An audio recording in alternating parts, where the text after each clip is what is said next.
축하합니다. 여러분은 지금 세상에서 가장 성실하게 그리고 가장 확실하게 망하는 길로 가고 있습니다. 지난 한 달간 잠을 줄여가며 야근하고 자녀의 의대 합격을 위해 매달 수백만 원의 학원비를 결제하고 노후를 위해 꼬박꼬박 적금을 부으셨나요?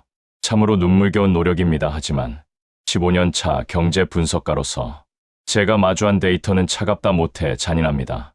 여러분이 땀 흘려 모은 그 돈과 시간이 사실은 거대한 쓰나미 앞에 모래성 쌓기였다면 어떨까요? 일론 머스크가 예고한 2030년, 불과 4년 뒤의 세상은 우리가 알던 경제의 모든 중력을 뒤바꿔 놓을 겁니다. 지능의 희소성이 사라지는 순간, 여러분이 금과 옥조처럼 여기던 자산의 가치는 종이 조각보다 못한 취급을 받게 될지도 모릅니다. 지금 우리가 사는 세상은 귀한 거지 비싼 값을 받는 구조입니다.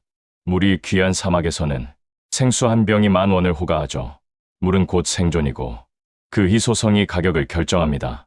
그런데 만약 여러분이 100m 높이의 거대한 폭포 바로 아래 서 있다고 상상해 보십시오. 사방에서 맑은 물이 쏟아져 내립니다. 입만 벌려도 물이 들어오는 그곳에서 누군가 생수병을 내밀며 10,000원을 달라고 한다면 여러분은 어떻게 하시겠습니까? 아마 미친 사람 취급을 하겠죠. 머스크가 말하는 풍요의 시대가 바로 이 폭포 밑의 세상입니다. 인공지능이 인간 80억 명의 지능을 합친 것보다 수만 배 더 똑똑해지고 그 지능을 탑재한 로봇이 공장을 돌리고 농사를 짓고 배송까지 공짜에 가깝게 처리한다고 생각해 보십시오. 생산 비용이 바닥을 치면 물건값은 공짜가 됩니다. 100만 원짜리 최신 스마트폰이 10,000원이 되고 한 끼 식사가 100원이 되는 세상이 옵니다. 물자가 넘쳐나서 돈으로 가치를 매길 필요가 없는 시대, 즉 화폐의 종말이 다가오고 있습니다. 그렇게 되면 지금 여러분이 노후를 위해 아껴둔 현금 10억 원은 어떤 의미가 될까요? 모두가 폭포 밑에서 공짜 물을 마시는데 혼자서 옛날 사막 시절의 비싼 물병을 안고 있는 셈입니다. 우리가 평생을 바쳐 지켜온 성실함이라는 가치가 순식간에 구시대의 유물로 전락하는 역설적인 순간이죠. 경제 전문가로서 저는 이 지점에서 깊은 우려를 느낍니다. 우리가 믿어온 시스템이 무너지는 속도는 상상을 초월할 테니까요. 더 충격적인 사실은 따로 있습니다. 우리는 보통 기술이 발전하면 힘든 육체 노동자들부터 일자리를 잃을 거라 생각했습니다. 택배 기사나 청소부, 공장 노동자들이 먼저 위험할 거라고 말이죠. 하지만 머스크의 분석은 정반대를 가리킵니다. 가장 안전하다고 믿었던 여러분의 깔끔한 사무실, 그 안에서 서류를 검토하고 코드를 짜던 화이트 칼라들의 책상이 가장 먼저 사라질 예정입니다. 오히려 땀 흘려 일하는 현장직보다 에어컨 아래서 머리 쓰는 전문직들이 가장 먼저 지능의 폭포에 휩쓸려 내려가게 될 겁니다. 도대체 왜 지능이 높고 학력이 높을수록 더 빨리, 더 처참하게 무너지는 걸까요? 그 소름 돋는 이유를 알게 되면 아마 오늘 밤 여러분의 자녀 교육 계획부터 완전히 뜯어고치게 되실 겁니다. 지금 바로 확인해 보시죠. 시작하기 전에 좋아요, 구독은 에티켓입니다. 보통 우리는 기술이 발전하면 몸을 쓰는 힘든 일부터 기계가 뺏어갈 거라 믿었습니다. 기름때 묻은 작업복을 입은 사람들, 허리 한번 펴지 못하고 택배 상자를 나르는 분들이 가장 먼저 위험할 거라고 생각했죠. 하지만 데이터는 정반대의 시나리오를 가리키고 있습니다. 머스크는 아주 날카로운 비유를 던집니다. 바로 비트와 원자의 전쟁입니다. 비트는 컴퓨터 속의 디지털 정보고 원자는 우리가 만질 수 있는 물리적 물질입니다. 인공지능은 기본적으로 비트의 세계에 삽니다. 모니터 안에서 서류를 분석하고 보고서를 쓰고 복잡한 코딩을 하는 건 AI에게 식은 죽 먹기보다 쉽습니다.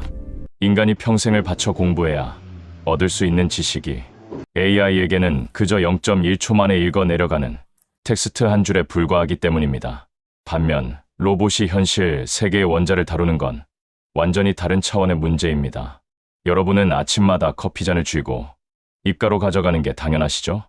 하지만 수조 원의 가치를 지닌 최첨단 로봇에게는 이 동작 하나가 에베레스트를 넘는 것만큼이나 고난도 작업입니다. 컵의 무게, 매끄러운 표면의 마찰력, 내용물이 출렁이는 변수까지 계산해야 하니까요. 그래서 역설이 발생합니다. 좁은 천장 틈에 들어가 파이프를 연결하는 배관공이나 복잡하게 얽힌 전선을 정리하는 전기 기사의 일자리는 15년 이상 굳건히 살아남습니다. 하지만 에어컨 아래서 화이트 칼라라는 자부심을 느끼며 엑셀을 돌리고 문서를 만들던 사무직들은 당장 내일 아침에 AI와 자리를 바꿔야 할지도 모릅니다. 실제로 화이트 칼라 업무의 50%는 이미 AI가 대체할 수 있는 수준에 도달했습니다. 지금 사무실에 앉아있는 동료 2명 중 1명은 사실상 기계로 갈아 끼워도 회사가 돌아가는데 아무 지장이 없다는 뜻입니다.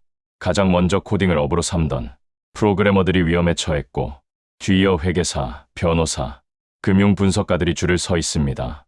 우리가 소위 사자, 들어가는 전문직이라 부르며 선망했던 직업들이 AI에게는 가장 먼저 해치워야 할 쉬운 과제 리스트에 올라와 있는 셈입니다. 부모들이 자녀에게 공부 열심히 해서 편하게 사무실 앉아 일하라고 했던 조언이 10년 뒤에는 아이를 가장 빨리 실업자로 만드는 최악의 저주가 될 수도 있습니다. 그렇다면 이 거대한 지각 변동의 정점에는 무엇이 있을까요? 단순히 사무직의 종말에서 끝나는 게 아닙니다. 대한민국 모든 부모의 염원이자 입시의 최종 목적지인 의대 열풍에 머스크는 아주 잔인한 시한폭탄을 던졌습니다. 3년입니다. 3년 안에 로봇이 세계 최고의 외과 의사보다 더 정밀하고 정확하게 수술을 집도하게 될 거라는 예언이죠. 수십 년간 피눈물 흘리며 쌓아온 인간 의사의 숙련도가 공장에서 갓 찍어낸 로봇의 업데이트 한 번에 무너지는 이 믿기 힘든 광경은 과연 어떤 모습일까요? 그 구체적인 파멸의 숫자를 지금 바로 공개하겠습니다. 대한민국에서 이 이사라는 두 글자가 가진 무게를 잘 아실 겁니다. 전교 1등들이 피 튀기는 경쟁을 뚫고 올라가는 피라미드의 꼭대기, 부와 명예, 그리고 안정성을 모두 거머쥔 완벽한 직업의 대명사죠. 하지만 머스크는 이 견고한 성벽이 고작 3년 안에 허물어지기 시작할 것이라 단언합니다. 한번 계산해 볼까요? 한 명의 숙련된 외과 의사가 탄생하려면 의대 6년, 인턴과 레지던트 5년, 그리고 전임의 과정까지 최소 15년 이상의 세월이 필요합니다. 한 사람이 평생 수술실에서 겪을 수 있는 경험치는 기껏해야 수천 건에 불과하죠. 인간은 자기가 직접 겪고 공부한 만큼만 성장하는 개별 학습의 한계에 갇혀 있기 때문입니다. 하지만 테슬라가 개발 중인 옵티머스 로봇은 차원이 다릅니다. 이 로봇은 공장에서 찍어내는 즉시 전 세계 모든 의사의 수술 데이터를 뇌에 이식받습니다. 미국에서 발생한 희귀 케이스를 로봇 의사 A가 성공시켰다면 그 수술법은 1초 뒤 한국에 있는 로봇 의사 B의 머릿속에 완벽하게 업데이트됩니다. 인간은 평생을 바쳐도 도달할 수 없는 집단 지성의 정점을 로봇은 태생부터 소유하는 셈입니다. 게다가 로봇은 손을 떨지 않습니다. 피로를 느끼지도 않으며 새벽 3시 응급 수술 상황에서도 감정 기복 없이 가장 냉철한 판단을 내립니다.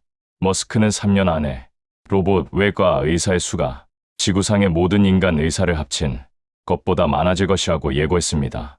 이 시나리오가 현실이 된다면 지금 초등학생 자녀를 의대에 보내기 위해 올인하는 부모들의 투자는 어떻게 될까요? 아이가 20년 뒤 전문의 자격증을 땄을 때 이미 로봇이 모든 수술과 진단을 인간보다 저렴하고 정확하게 처리하고 있다면 그 노력은 누구를 위한 것이었을까요? 사회적 지위와 연봉이 보장되던 엘리트 코스가 한순간에 가장 비효율적인 공부가 될 수도 있다는 뜻입니다. 단순히 일자리가 사라지는 수준이 아닙니다. 우리가 성공이라고 믿었던 인생의 공식 자체가 뿌리째 흔들리고 있습니다. 그럼 여기서 근본적인 의문이 생깁니다.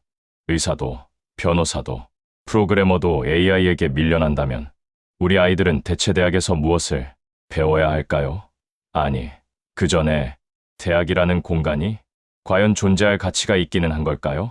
세계 최고의 부자이자 기술의 선구자인 머스크조차 자신의 아이들이 친구를 사귀기 위해 대학에 간다고 말하는 대목에서는 소름 돋는 통찰이 담겨 있습니다. 지식이 넘쳐나다 못해 공짜가 된 시대. 이제 대학은 공부하는 곳이 아닌 전혀 다른 용도의 장소로 변해가고 있습니다. 대체 그곳에서 어떤 기묘한 변화가 일어나고 있는지 그 현장을 들여다보겠습니다. 지식의 가치가 땅에 떨어지는 시대, 대학의 교정은 더 이상 치열한 학문의 전당이 아닙니다. 일론 머스크는 최근 인터뷰에서 아주 묘한 말을 남겼습니다. 자신의 아이들에게 미래에 대해 물었더니 AI가 모든 기술을 대체할 거라는 건 알지만 그래도 대학은 가고 싶다고 답했다는 겁니다. 그 이유가 걸작입니다. 공부를 하기 위해서가 아니라 친구를 사귀기 위해서라는 거죠. 세계 최첨단 기술의 정점에 있는 집안의 아이들이 대학을 마치 거대한 사교 클럽이나 동호회처럼 여기고 있다는 뜻입니다. 소름 돋지 않습니까? 인류 역사상 지식은 늘 권력의 원천이었고 대학은 그 권력을 전수받는 유일한 통로였습니다. 하지만 이제 그 통로에 놓인 지식이라는 상품은 유통기한이 지난 통조림처럼 흔해졌습니다. AI가 세상의 모든 전공 서적을 1초 만에 외우고 노벨상 수상자보다 더 정교한 논문을 써내는 시대에 굳이 강의실에 앉아 교수의 입만 바라볼 이유가 사라진 겁니다. 예전에는 무엇을 아느냐가 한 사람의 몸값을 결정했지만 이제 그 질문은 무의미합니다. AI가 모든 답을 알고 있으니까요. 결국 대학에 남는 건 지식이 아니라 인간 관계라는 찌꺼기뿐입니다. 배움의 공간이 사교의 공간으로, 성장의 터전이 유희의 장으로 바뀌는 거대한 패러다임의 전환입니다. 이는 단순히 교육의 변화가 아니라 인간이 세상을 살아가는 목적 자체가 뒤바뀌고 있음을 암시합니다. 의사, 변호사, 회계사 같은 고소득 전문직들이 이 거대한 쓰나미 앞에서 가장 먼저 발을 적시고 있다면 그 다음 차례는 누구일까요? 아니, 과연 안전한 곳이 있기는 할까요? 머스크는 이 지점에서 우리에게 아주 기괴한 해결책 하나를 제안합니다. 지능으로 AI를 이길 수 없다면 아예 우리 뇌를 기계와 하나로 합치자는 겁니다. 영화 속 사이보그 이야기가 아닙니다. 지금 이 순간에도 실제 사람의 머릿속에 칩이 심어지고 있고 그 결과는 인류의 정의를 통째로 바꿀 만큼 충격적입니다. 생각만으로 기계를 조종하고 AI의 지능을 내 기억처럼 꺼내 쓰는 이 기막힌 합체의 현장으로 여러분을 안내하겠습니다. 인간의 지능이 더 이상 자본이 되지 못하는 시대, 머스크가 내놓은 대답은 SF 영화보다 더 기괴합니다. 지능으로 AI를 이길 수 없다면 아예 AI와 한 몸이 되라는 것이죠. 그가 설립한 뉴럴링크는 이미 인간의 뇌 속에 초소형 칩을 심는 임상시험을 성공시켰습니다. 사고로 전신이 마비되어 손가락 하나 까딱할 수 없던 환자가 이제는 오직 생각만으로 컴퓨터 마우스를 움직이고 체스 게임을 즐깁니다. 뇌에서 나오는 전기 신호를 기계가 직접 읽어내기 시작한 겁니다. 이것은 단순히 장애를 치료하는 의료기술에 그치지 않습니다. 머스크는 이 기술이 조만간 라식 수술처럼 대중화될 것이라 예언합니다. 미래의 여러분은 모르는 정보를 찾기 위해 스마트폰을 켜거나 타이핑을 할 필요가 없습니다. 그저 머릿속으로 궁금해하는 순간 뉴럴링크로 연결된 AI가 뇌세포에 직접 답을 쏴줍니다. 내 기억인지 AI의 데이터베이스인지 구분조차 되지 않는 수준의 초지능을 모든 인류가 소유하게 되는 겁니다. 머스크는 이것이 인간이 AI의 노예나 애완동물로 전락하지 않을 유일한 방법이라고 주장합니다. 인간의 생물학적 뇌와 인공지능이 하나로 합쳐지는 이른바 인류 2.0의 탄생입니다. 뇌의 칩을 받고 기계와 소통하는 인간을 과연 우리가 알던 그 사람이라고 부를 수 있을까요? 하지만 기술이 우리 뇌 속까지 파고드는 사이 정작 우리가 발을 딛고 서 있는 이 땅에서는 조용한 멸망이 진행되고 있습니다. 지능을 복제하고 뇌를 업그레이드해도 그 기술을 향유할 인간 자체가 사라진다면 무슨 소용일까요? 머스크는 전 세계에서 가장 먼저 소멸할 국가로 주저없이 대한민국을 꼽았습니다. 인구 5천만의 역동적인 나라가 불과 3세대 만에 텅 빈 유령 도시가 될 것이라는 그의 경고는 결코 허풍이 아닙니다. 왜 세계 최고의 기술 선구자가 AI보다 저출산을 더 무서운 재앙이라고 말하는 걸까요? 97%의 한국인이 사라질 것이라는 그 섬뜩한 통계의 실체를 지금 바로 공개합니다. 머스크가 그리는 화려한 인공지능의 미래 뒤편에는 차마 눈 뜨고 보기 힘든 잔혹한 데이터가 숨어 있습니다. 바로 대한민국이라는 국가의 존립 자체가 흔들리고 있다는 경고입니다. 머스크는 세계 최저 수준인 한국의 출산율을 보며 북한은 남한을 침략할 필요도 없다. 그냥 기다렸다가 걸어 들어오면 된다는 섬뜩한 농담을 던졌습니다. 인구가 유지되기 위해 필요한 최소한의 출산율은 2.1명이지만 현재 한국은 0.7명대마저 무너질 위기입니다. 이 추세가 계속되면 3세대 뒤 한국 인구의 97%가 증발합니다. 100명이 살던 마을에 단 3명의 아이만 남는다는 계산이죠. 이미 현실은 지표로 나타나고 있습니다. 한국에서는 이제 아기 기저귀보다 성인용 기저귀가 더 많이 팔립니다. 새로 태어나는 울음소리보다 세상을 떠나는 곡소리가 더 흔한 나라가 된 겁니다. 머스크는 이런 상황을 문명의 붕괴라고 정의합니다. 인공지능과 로봇이 아무리 뛰어난 노동력을 제공하더라도 그 문명을 유지하고 즐길 사람이 없다면 기술은 그저 텅 빈 유령 도시를 지키는 파수꾼에 불과하기 때문입니다. 젊은이가 사라진 나라는 군대도 경제도 사회적 활력도 유지할 수 없습니다. 로봇이 수술을 더 잘하고 농사를 대신 지어준들 그 혜택을 받을 다음 세대가 존재하지 않는다면 무슨 의미가 있겠습니까? 물론 로봇이 인구 감소의 빈자리를 어느 정도 채워줄 수는 있을 겁니다. 하지만 로봇이 인간의 노동력을 대체할 수는 있어도 인간의 영혼과 문화를 계승할 수는 없습니다. 기계는 사랑을 하지 않고 가족을 만들지 않으며 국가라는 정체성을 고민하지 않습니다. 지능의 정점에 오른 AI 시대에 아이러니하게도 가장 귀한 자산은 새로운 생명 그 자체가 되고 있습니다. 머스크가 기술 찬양론자이면서도 동시에 아이를 더 낳아야 한다고 목 놓아 외치는 이유가 바로 여기에 있습니다. 인류 문명의 배터리가 방전되고 있다는 위기감이죠. 하지만 만약 이 모든 위기를 뚫고 마침내 로봇이 인간의 모든 고통스러운 노동을 완전히 대신하는 날이 온다면 어떨까요? 사람이 없어서 나라가 망할 걱정을 하던 시대가 지나고 로봇이 벌어다주는 막대한 부를 전 국민이 나눠 갖는 세상이 온다면 말입니다. 머스크는 이를 보편적 고소득의 시대라고 부릅니다. 일하지 않아도 통장에 고액의 월급이 찍히고 생존을 위한 투쟁이 사라진 유토피아. 하지만 이 달콤한 미래 뒤에는 우리가 예상치 못한 또 다른 정신적 재앙이 기다리고 있습니다. 모든 고통이 사라진 세상에서 인간은 과연 무엇으로 행복을 찾을 수 있을까요? 노동이 사라진 인간의 다음 일상을 들여다보겠습니다. 로봇이 모든 부를 창출하고 인간은 그저 소비만 하면 되는 세상. 일론 머스크가 말하는 보편적 고소득의 시대는 얼핏 들으면 완벽한 유토피아처럼 들립니다. 더 이상 생계를 위해 상사의 눈치를 볼 필요도 지옥철에 몸을 실을 필요도 없습니다. 매달 통장에는 먹고 자고 즐기기에 충분한 돈이 꽂히고 우리는 그저 무엇을 하며 놀지만 고민하면 됩니다. 머스크는 이때의 노동을 스포츠나 비디오 게임에 비유합니다. 마트에서 채소를 살 수 있어도 굳이 땀 흘려 텃밭을 가꾸는 사람들처럼 우리도 그저 재미를 위해 자아 실현을 위해 선택적으로 일하게 된다는 것이죠. 생존을 위한 투쟁이 사라진 자리에는 오직 즐거움만이 남는다는 장밋빛 미래입니다. 하지만 경제 분석가로서 저는 이 지점에서 가장 차가운 질문을 던질 수밖에 없습니다. 고통이 사라진 세상에서 인간은 과연 행복할 수 있을까요? 우리가 느끼는 성취감과 행복은 대개 결핍과 고난을 극복하는 과정에서 나옵니다. 배고픔이 있어야 밥맛이 좋고 혹독한 훈련이 있어야 승리의 기쁨이 있는 법입니다. 그런데 로봇이 모든 문제를 해결해주고 결핍 자체가 사라진 세상이 오면 인간의 정신은 순식간에 공허라는 늪에 빠질 수 있습니다. 할 일이 없어서 미칠 것 같은 권태, 내가 없어도 세상이 너무나 잘 돌아간다는 무력감이 인류를 덮칠 것입니다. 돈은 넘쳐나는데 삶의 목적은 바닥을 치는 정신적 파산 상태가 오는 셈입니다.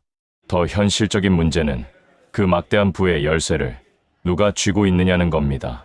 로봇이 벌어들이는 천문학적인 돈을 국가가 공정하게 나눠줄까요? 아니면 로봇 군단을 소유한 소수의 빅테크 기업들이 모든 이익을 독점할까요? 인류 역사상 기득권이 자신의 부를 순순히 내놓은 적은 단 한 번도 없었습니다. 산업혁명 당시 기계를 부수며 저항했던 노동자들처럼 AI 시대에도 부의 불평등을 견디지 못한 사람들의 거대한 분노가 세상을 뒤흔들 가능성이 큽니다. 유토피아로 가는 길목에 디스토피아라는 낭떠러지가 도사리고 있는 격입니다. 결국 우리는 가장 근본적이고 철학적인 질문 앞에 서게 됩니다. 컴퓨터와 로봇이 나보다 더 똑똑하고 더 힘세고 심지어 더 정교하게 수술까지 잘하는 세상에서 인간인 나는 왜 존재하는가라는 질문 말입니다. 내가 할 수 있는 모든 가치 있는 일을 기계가 더 완벽하게 처리할 때 인간에게 남겨진 마지막 역할은 무엇일까요? 머스크는 그 기괴한 해답의 실마리를 의미 부여라는 단어에서 찾고 있습니다. 인류 문명의 마지막 보루이자 AI는 절대로 가질 수 없는 인간만의 고유한 영역, 그 마지막 생존 전략의 정체를 공개하며 오늘의 분석을 마무리하겠습니다. 지능의 정점에 선 AI가 모든 정답을 내놓고 강철의 신체를 가진 로봇이 모든 노동을 완벽하게 수행하는 세상, 그 압도적인 효율성 앞에서 인간은 한없이 작고 무력한 존재처럼 보입니다. 하지만 바로 이 지점에서 일론 머스크는 역설적인 희망을 던집니다. AI가 아무리 똑똑해도 스스로 왜 이 일을 해야 하는지 목적을 정하지는 못한다는 사실입니다. AI는 가장 빠른 경로를 찾아내는 초정밀 내비게이션일 뿐, 목적지를 입력하고 핸들을 꺾는 주권자는 여전히 인간이라는 뜻입니다. 우리는 이제 답을 내는 존재에서 질문을 던지는 존재로 진화해야 합니다. 과거의 경제가 누가 더 숙련된 기술을 가졌는가의 싸움이었다면 미래의 경제는 누가 더 가치 있는 방향을 제시하는가의 싸움이 될 것입니다. 로봇이 수술을 하고 빌딩을 올릴 수는 있지만 그 기술로 누구를 먼저 살릴지, 어떤 도시를 건설할지 결정하는 감수성과 철학은 오직 인간의 영역에 남아 있습니다. 머스크는 인간이 AI에게 이 의미를 부여하는 역할을 하게 될 것이라고 말합니다. 기술이라는 거대한 파도 위에서 휩쓸려 떠내려갈 것인지, 아니면 그 파도를 타고 새로운 대륙으로 향할 길을 잡을 것인지는 결국 우리의 철학적 깊이에 달려 있습니다. 그는 언제나 낙관적인 일정을 제시하곤 하니까요. 하지만 변화의 방향만은 명확합니다. 어쩌면 지금 우리에게 필요한 건 더 많은 적금 통장이나 의대 합격증이 아니라 기계는 결코 흉내낼 수 없는 인간다움에 대한 깊은 고민일지도 모릅니다. 지금까지 제가 전해드린 이 충격적인 미래 시나리오가 여러분의 머릿속에 어떤 파동을 일으켰을지 궁금합니다. 머스크의 예언대로라면 우리는 인류 역사상 가장 기괴하면서도 찬란한 전환기를 지나고 있는 셈입니다. 이 변화의 파도를 타고 살아남을 준비가 되셨나요? 오늘 이야기는 여기까지입니다. 좋아요, 구독은 또 다른 동영상 제작의 원동력이 됩니다. 더 좋은 내용으로 찾아뵙겠습니다. 감사합니다.